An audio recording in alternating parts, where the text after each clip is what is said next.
Crypto उत्पाद और NFT किसी नियम के तहत नहीं आते और काफी जोखिम भरे हैं। ऐसे लेन देन में किसी नुकसान के लिए कोई नियामक सहायता नहीं हो सकती।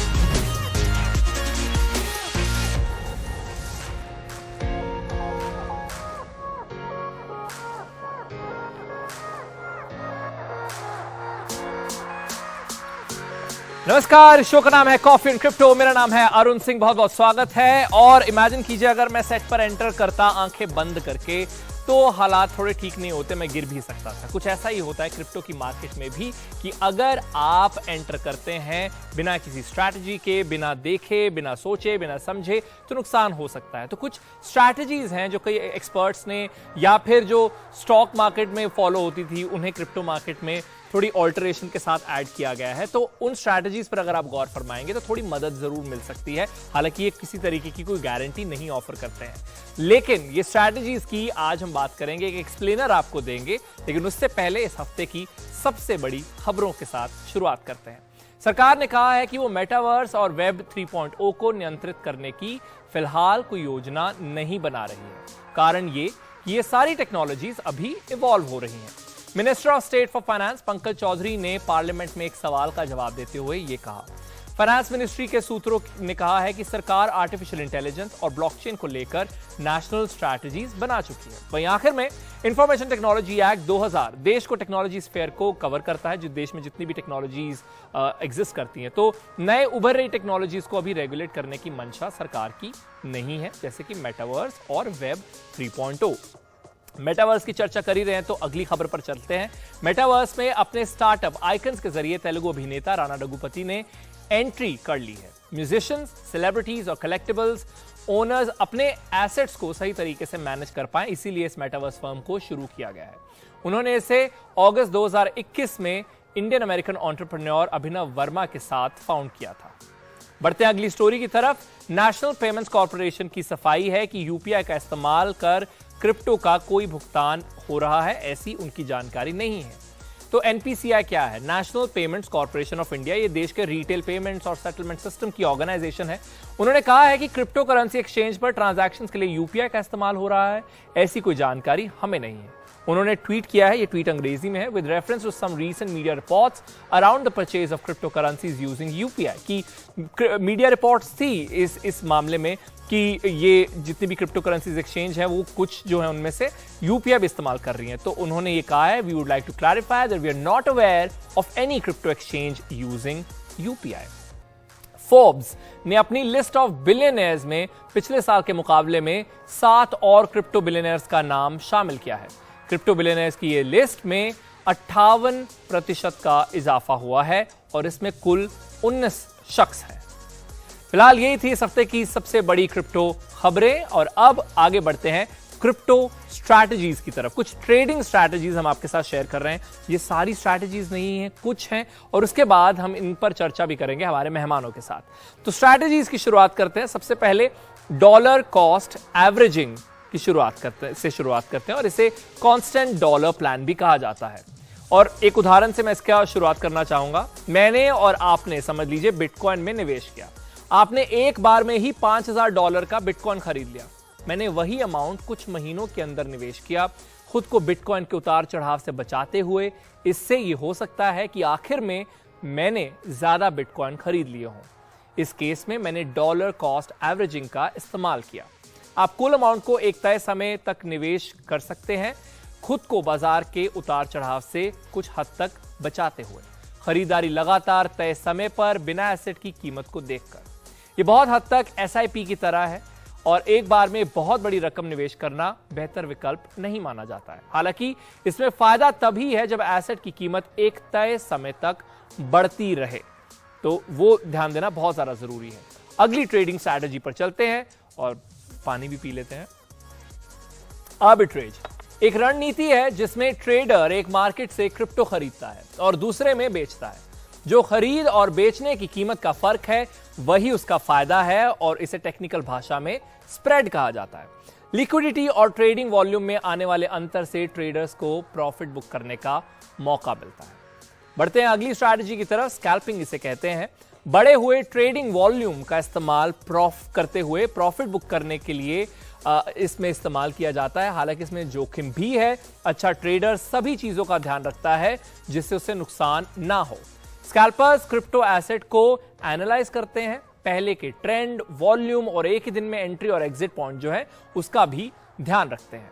आगे बढ़ते हैं बकेटिंग की तरफ। ये पोर्टफोलियो को अलग अलग बांटना है। तो बकेटिंग इसीलिए इसका नाम है कि बकेट्स में डाल देना। आप उसको डाइवर्सिफाई कर दें अपने पोर्टफोलियो को। जोखिम सहने की क्षमता के आधार पर फाइनेंशियल गोल हासिल करने का इसमें प्रयास किया जाता है। लेकिन इसे एक और स्टॉक मार्केट में बकेटिंग एक टर्म है, उसके साथ कंफ्यूज ना करें। वो एक अनएथिकल प्रैक्टिस होती है जो ब्रोकर्स फॉलो करते हैं, जो अपने क्लाइंट को बता देते हैं हमने बुकिंग कर ली है, जो आपने कहा वो हालांकि की नहीं होती है, तो उसी में वो प्रॉफिट लॉस जो है वो अपना कमाते हैं। बट ये उसके साथ आप कंफ्यूज ना करें। फिलहाल दोनों मेहमान हमारे साथ जुड़ चुके हैं, उनका बहुत बहुत स्वागत। हमारे साथ रोहास नागपाल हैं, chief blockchain architect HiFi blockchain के, और दूसरी तरफ हमारे साथ अजीत खुराना जी भी हैं, ये फाउंडर है जेनेसिस नेटवर्क के, क्रिप्टो एक्सपर्ट है। दोनों का बहुत बहुत स्वागत। अजीत जी, सबसे पहले आपसे शुरुआत करते हैं। कौन सी एक स्ट्रैटेजी होगी जिस पर आप उंगली रख के कह सकते हैं कि हाँ इस पर थोड़ा सा मुझे भरोसा है? देखिए, भविष्यवाणी में नहीं कर सकता, इसके लिए कब पैसे का निवेश करना ये बोलना मुश्किल हो जाता है।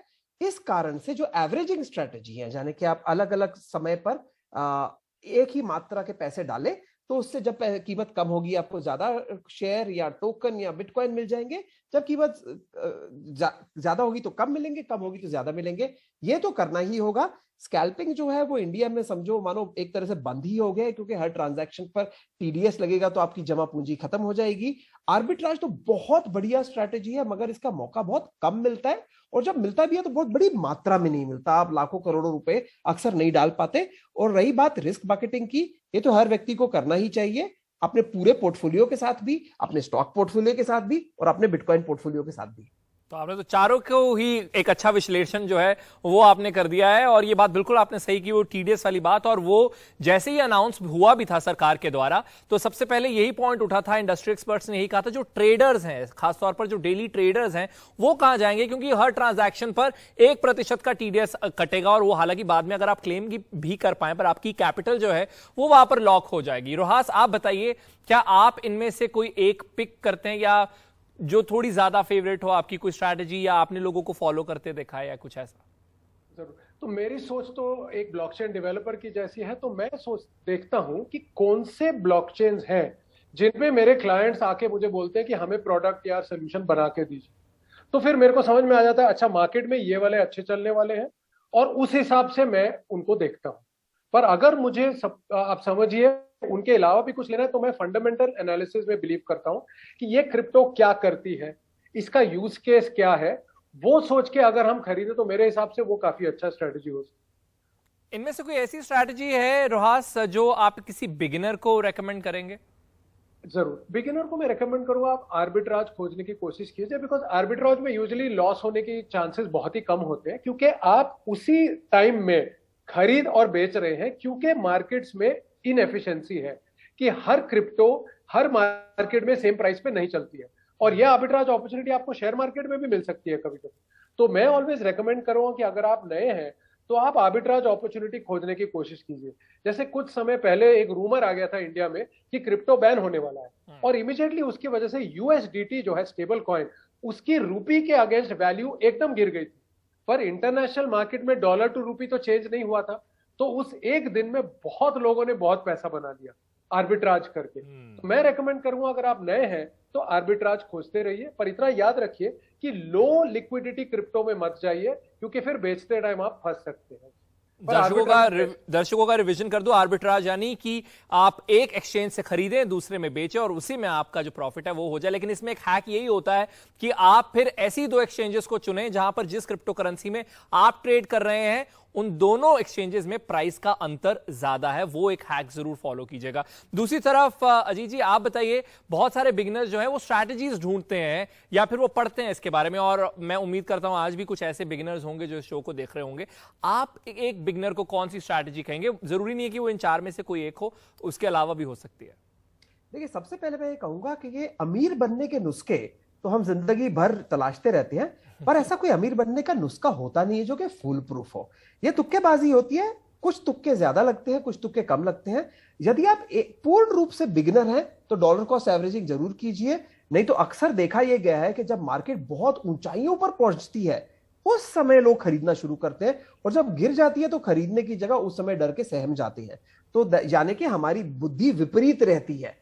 तो इसलिए जो एसआईपी की स्ट्रैटेजी म्यूचुअल फंड्स ने फेमस की थी, जिसको आज हम डॉलर कॉस्ट एवरेजिंग का नाम देके इस प्रोग्राम में बात कर रहे हैं, उस पर जरूर अमल कीजिए। साथ ही साथ देखिए, चाहे डॉलर कॉस्ट एवरेजिंग हो, रिस्क बकेटिंग हो, स्कैल्पिंग हो या आर्बिट्राज हो, ये सारी चीजें तभी आती हैं, आर्बिट्राज को छोड़ के बाकी तीन, जब आपने ये डिसाइड कर लिया हो कि जो चीज में मैं डील कर रहा हूं वो सच में अच्छी चीज है।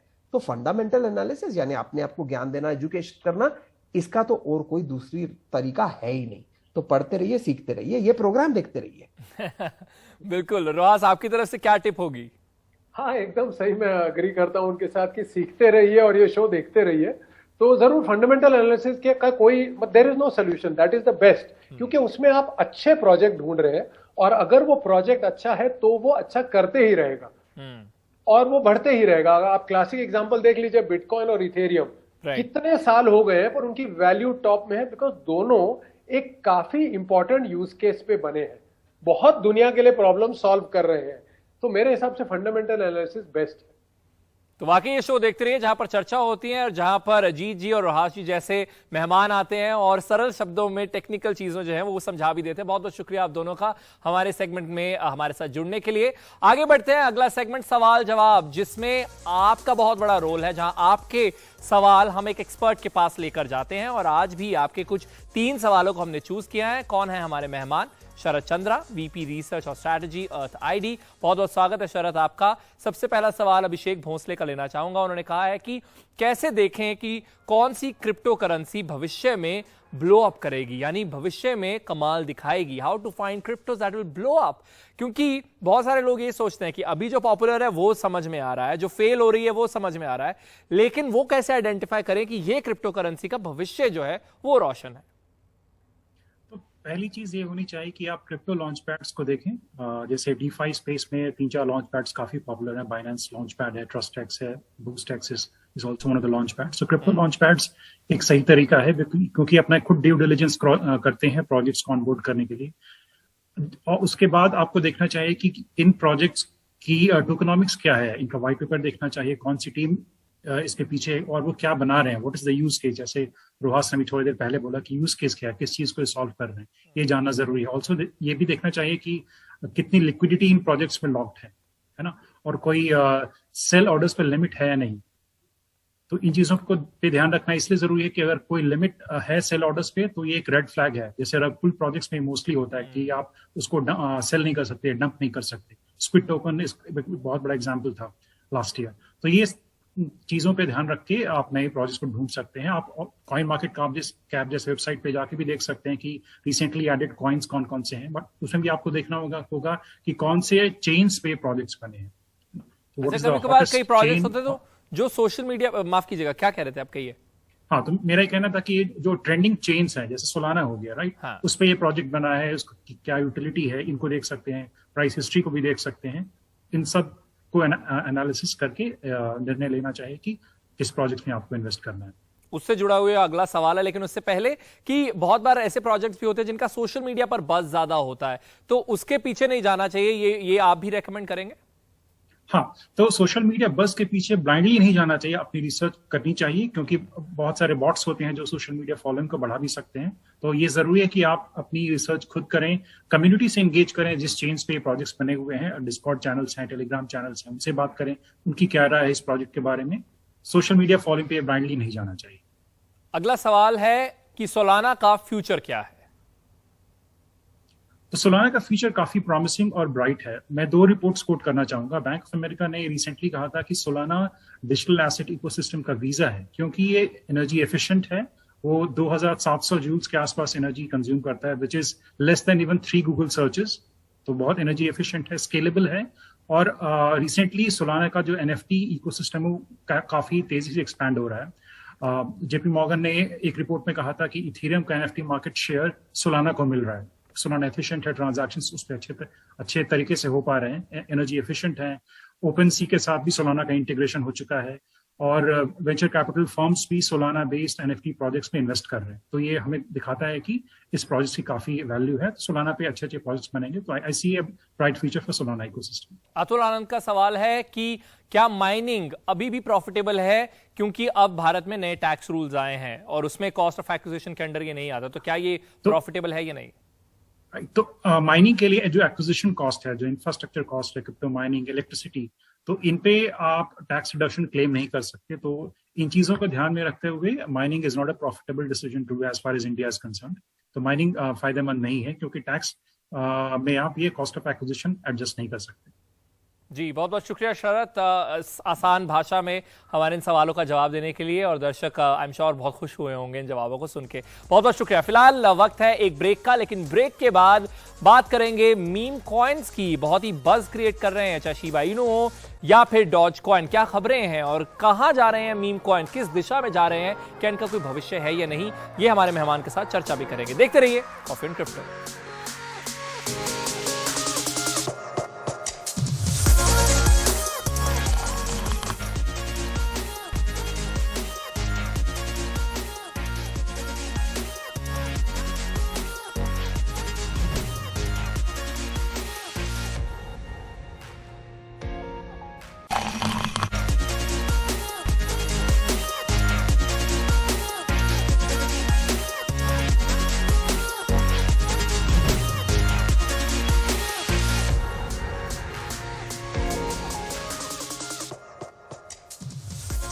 नमस्कार, आप देख रहे हैं कॉफी एंड क्रिप्टो। मेरा नाम है अरुण सिंह और यहाँ हर चीज ग्रैंड होती है। कॉफी मग देख रहे हैं हमारा, काफी ग्रैंड है, उसमें सिक्के भरे हुए हैं। Talks a lot about my portfolio, नहीं मजाक कर रहा हूं। बट फिलहाल बात करने वाले हैं हम मीम कॉइन्स की। शिबा इनू मीम कॉइन के बारे में बात करेंगे और उसके बाद डॉज कॉइन के बारे में। लेकिन क्यों, वो भी आपको पता चल जाएगा जब हम बात करेंगे हमारे मेहमानों के साथ। तो शिबा इनू मीम कॉइन, इस प्रोजेक्ट ने अपने मेटावर्स की घोषणा कर दी है। इसका नाम है शीप द मेटावर्स। लाखों प्लॉटों की बिक्री हुई है इस मेटावर्स पर और टीम ने प्लॉट की कीमतों की घोषणा भी की है। अब निर्भर करता है कि प्लॉट कहां पर है और वहीं इसे इथेरियम के बदले बेचा जाएगा। तो ये तो हुई शिबा इनू की बात। आगे बढ़ते हैं डॉज कॉइन की तरफ। एलॉन मस्क ने हाल ही में ट्विटर में 9.2% की हिस्सेदारी खरीदी है। इसके बाद वो सोशल नेटवर्किंग साइट में सबसे बड़े स्टेक होल्डर हो गए हैं और इसकी वजह से डॉज कॉइन में 10% की तेजी आ गई। अब आपको लग रहा है ट्विटर में स्टेक खरीदा तो डॉज कॉइन में क्यों? दरअसल जनवरी में टेस्ला ने कहा था कि वो डॉज को पेमेंट के रूप में कुछ चुने हुए मर्चेंडाइज में लेगा, जिसके बाद इसकी कीमतें बहुत बड़ी थी। एलॉन मस्क ने पहली बार दिसंबर 2020 में इसको लेकर अपना पहला ट्वीट किया था। एक शब्द था और उसमें लिखा था डॉज। तो अब क्यों हम मीम कॉइन्स के बारे में बात कर रहे हैं कि देखिए, एक तरफ तो ये खबरों में है, दूसरी तरफ मीम कॉइन्स होते क्या हैं? ये एक जोक की तरह जो है वो शुरू किए जाते हैं। एक मीम को आधार बनाकर इस करेंसी को लॉन्च किया जाता है। तो क्या इन्हें सीरियसली लेना चाहिए? और अगर क्योंकि ऐसी खबरें क्रिएट हो रही हैं तो क्या अब ये सीरियस हो गए हैं? इसके बारे में चर्चा करेंगे हमारे मेहमान के साथ। Rohas Nagpal, chief blockchain architect, HiFi blockchain से। बहुत बहुत स्वागत एक बार फिर से रोहास आपका। तो आपने और मैंने मीम कॉइन पर एक बार पहले भी चर्चा की थी जब हमने पूरा शो इसके ऊपर किया था, और तब आपने एक तरह से अपोज ही किया था कि मैं नहीं मानता, मैंने क्रिप्टो नहीं मानता, मैंने मानता नहीं कि इसमें इन्वेस्ट भी करना चाहिए। तो अभी आपका स्टैंड क्या है, क्योंकि बज काफी क्रिएट हो रहा है इनके आसपास? तो मीम कॉइन्स जो है, अगर आप देखिए तो दो ही फेमस है, डोज और शिब। तो डोज जो है वो $19 बिलियन मार्केट कैप पे है और शिबा इनू 13 बिलियन, और उसके बाद जो है वो डोज इलॉन मार्स सिर्फ $500 मिलियन और सैमो 68 मिलियन और डोज बॉन्ग तो 25 मिलियन पे रुक गया। तो इससे ये हमें समझ में आ रहा है कि ये मैक्सिमम मीम कॉइन्स फेल हो चुकी है।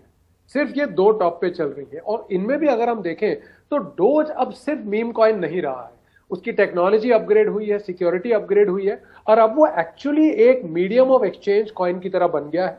जैसे लाइट कॉइन हो या बिटकॉइन कैश हो, तो मेरे हिसाब से डोज को तो अब मीम गिनना ही नहीं चाहिए।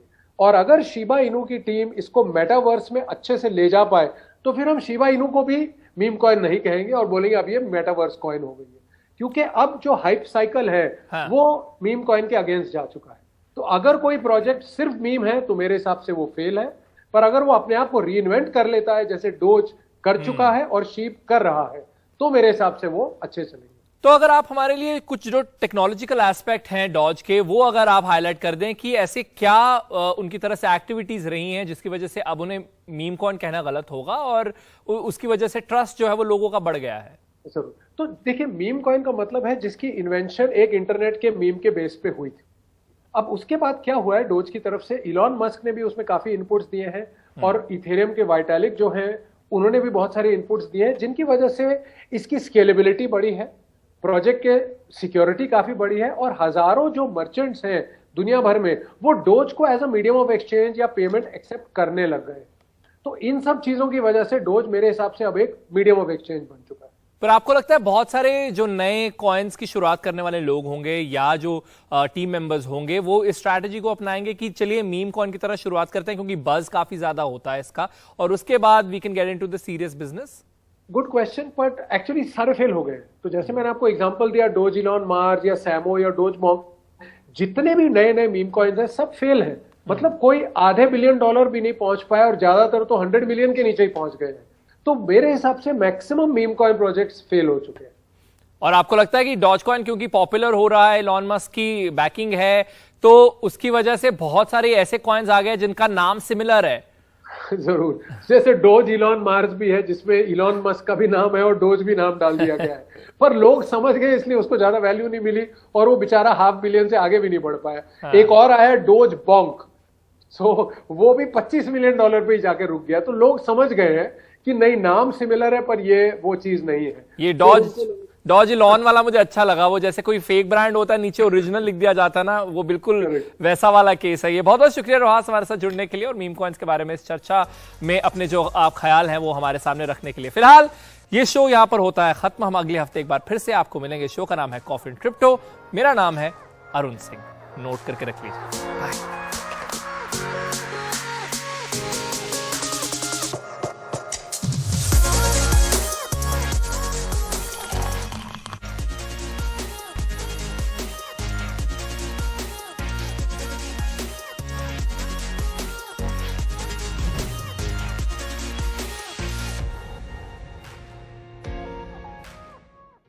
क्रिप्टो उत्पाद और एनएफटी किसी नियम के तहत नहीं आते और काफी जोखिम भरे हैं। ऐसे लेन देन में किसी नुकसान के लिए कोई नियामक सहायता नहीं हो सकती।